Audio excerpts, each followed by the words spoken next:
السلام علیکم ورحمۃ اللہ وبرکاتہ۔ محترم سامعین، امید ہے کہ آپ حضرات خیر و عافیت سے ہوں گے۔ دوستو، آپ سبھی کا استقبال ہے ہمارے یوٹیوب چینل راہ تربیت میں۔ دوستو، آج کی ویڈیو میں 3-4 باتیں میں بہت ہی اہم بتانے جا رہا ہوں۔ ویسے تو روزانہ جو باتیں بھی میں بتاتا ہوں انشاءاللہ وہ آپ کو جلدی سے کسی یوٹیوب چینل پر نہیں ملے گی۔ میں آپ کو ایک ایک بات صحیح سکھانے اور سمجھانے کی کوشش کرتا ہوں تاکہ آپ کی سمجھ میں اچھی طرح سے آ جائے اور آپ کے لیے حج کرنا آسان ہو جائے، آپ کو وہاں جا کر کسی بھی طرح کی کوئی پریشانی نہ ہو۔ اس لیے میری گزارش ہے کہ ویڈیو کو آپ پوری دیکھا کریں، بیچ میں سے کٹ نہ کیا کریں اور دوسروں تک بھی شیئر کر دیا کریں صدقہ جاریہ سمجھ کر، اور لائک بھی کر دیا کریں، اور چینل پر نئے ہو تو سبسکرائب بھی کر لیا کریں۔ دوستو، میں آپ کو بتا دوں کہ جیسے ہی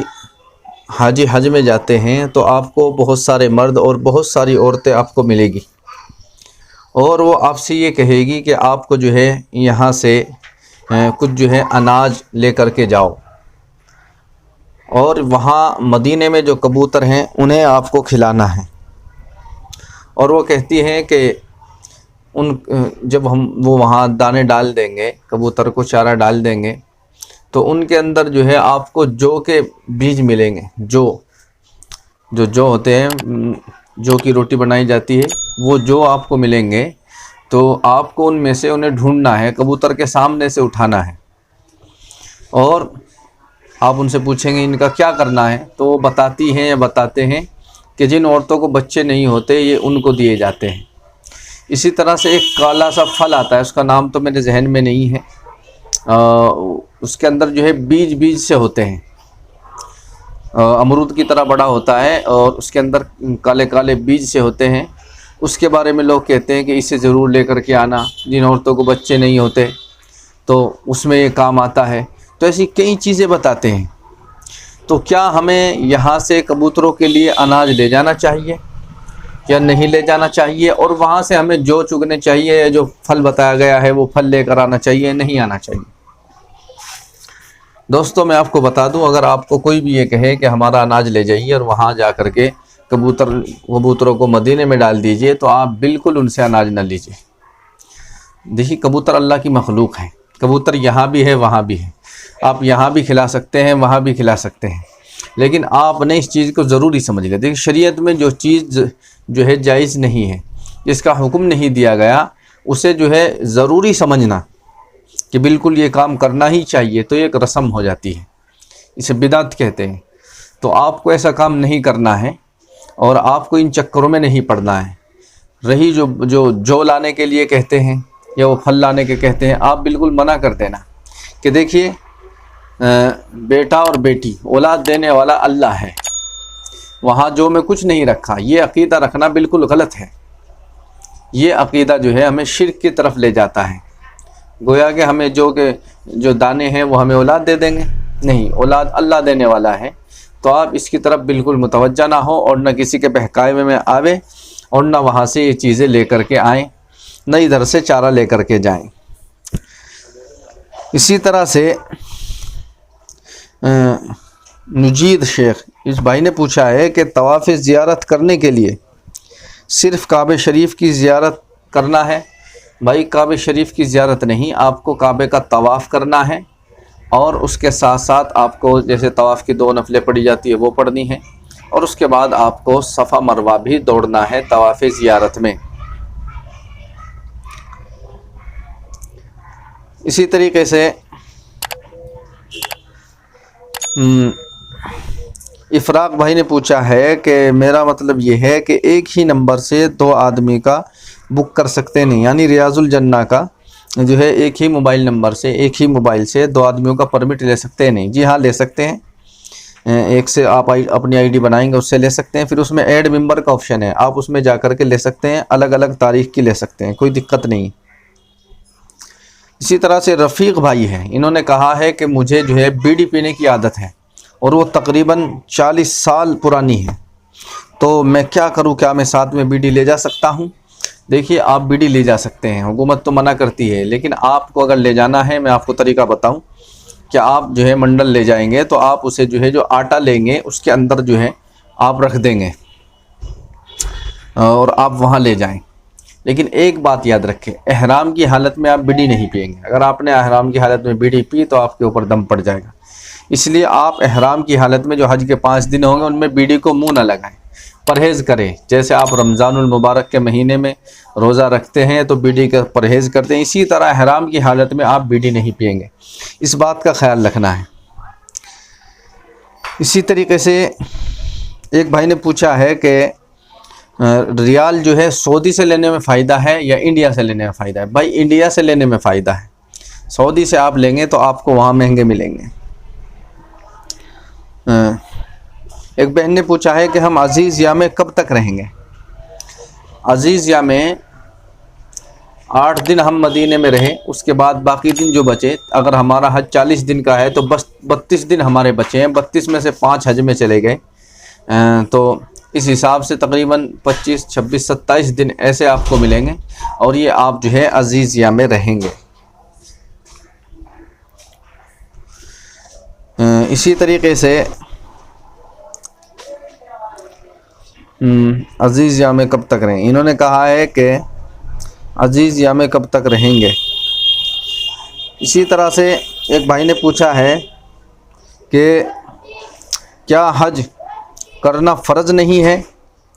بھائی حج کرنا فرض ہے مالدار کے اوپر، حج کرنا فرض ہے، جیسے نماز فرض ہے، نماز تو مالدار ہو یا نہ ہو سب کے اوپر فرض ہے، لیکن حج کرنا جو ہے مالدار کے اوپر فرض ہے، جس کے پاس اتنا مال ہو کہ وہ جو ہے حج میں جا کر یعنی مکہ مدینہ جا کر واپس آنے کا خرچ اس کے پاس ہو، اور اتنے وہ وہاں سے آئے، گھر والوں کے لیے بھی خرچ اس کے پاس ہو کہ گھر والوں کا جو کھانے پینے کا خرچ ہے، ضرورتیں ہیں، ان کا وہ خرچ دے کر کے جائے اور پھر جو ہے وہاں سے پورے ارکان کر کے آ سکتا ہو، تو اتنی رقم اگر اس کے پاس حج کے مہینے میں ہے تو اس کے اوپر حج فرض ہے، اور زندگی میں ایک ہی بار فرض ہے۔ اگر وہ جو ہے ہر سال مالدار ہے، نہیں کہ ہر سال حج کرنا پڑے گا، یا اس کے بعد بہت زیادہ مال ہے تو اسے زیادہ حج کرنے پڑیں گے، زندگی میں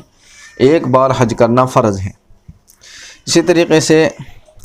امتیاز احمد بھائی نے کہا ہے کہ حاجی صاحب احرام کتنے عرض کا ہونا چاہیے اور کتنا لمبا، برائے مہربانی بتائیں۔ دیکھیے احرام کے بارے میں کئی بار بتا چکا ہوں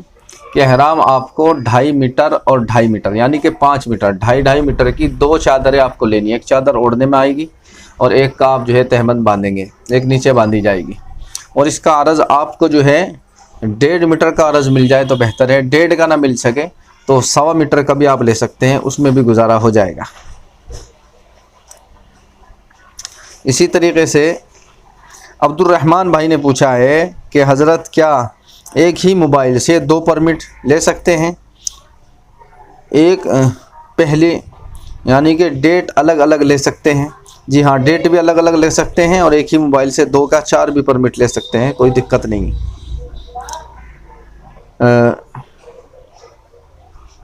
اسی طریقے سے نصر اللہ بھائی نے کہا ہے کہ حاجی صاحب میں جو ہے داڑھی اگانے کے لیے نیت کرنے کے لیے کیسے نیت کرنا ہے؟ کیا وہ میرے کو تھوڑا بتا دیجئے۔ دیکھیے آپ نے داڑھی کی نیت اگر کر لی ہے، نیت جو ہے دل کے ارادے کا نام ہے، آپ نے دل میں سوچ لیا کہ مجھے یہ کام کرنا ہے تو یہ نیت ہو گئی۔ دوسری بات یہ ہے کہ آپ 2 رکعت صلاۃ التوبہ پڑھیں، صلاۃ التوبہ کے نام سے 2 نفل پڑھیں، اور اس کے بعد رو رو کر اللہ سے معافی مانگیں، یا اللہ اب تک میرے سے غلطی ہوئی، میں آئندہ نہیں کروں گا، آج عہد کرتا ہوں اور آج کے بعد میں کبھی داڑھی نہیں کٹاؤں گا، بس یہ نیت ہو گئی۔ اور اس کے بعد آپ کبھی آپ کے دل میں کچھ بھی بات آئے، شیطان آپ کو کہے گا، کوئی کہے گا کہ چبھتی ہے، کوئی کہے گا موٹے بال آ رہے ہیں، کوئی کچھ کہے گا، آپ کو کسی کی نہیں سننی ہے، اللہ کا خوف دل میں بٹھائے ہوئے جب اللہ نے یہ بات آپ کے دل میں ڈالی ہے تو آپ داڑھی کے بالکل ہاتھ نہ لگائیں، اور بس آپ کی نیت ہو گئی، آپ نے دل سے ارادہ کر لیا ہے، بس توبہ کریں، اللہ کے سامنے روئے کہ اللہ میرے سے غلطی ہو گئی، میں اب تک یہ کام کرتا رہا، آئندہ نہ کرنے کا عہد کرتا ہوں۔ دیکھیے توبہ اسے کہتے ہیں جو آئندہ اس گناہ کو نہ کرے، جو یوں کہتا رہے کہ میں کرنے کا نہیں، پھر کر رہا، تو یہ توبہ نہیں۔ توبہ وہی ہے کہ آئندہ نہ کرنے کا پکا عہد کر لے، پھر بھی کبھی غلطی ہو جائے تو پھر اللہ سے معافی مانگ لے، جان بوجھ کر نہیں کہ جان بوجھ کر اس گناہ کو پھر کرتا رہیں۔ اسی طریقے سے ایک بھائی نے کہا، عبد الرحمن بھائی نے پوچھا ہے کہ کیا ساتھ میں ریزر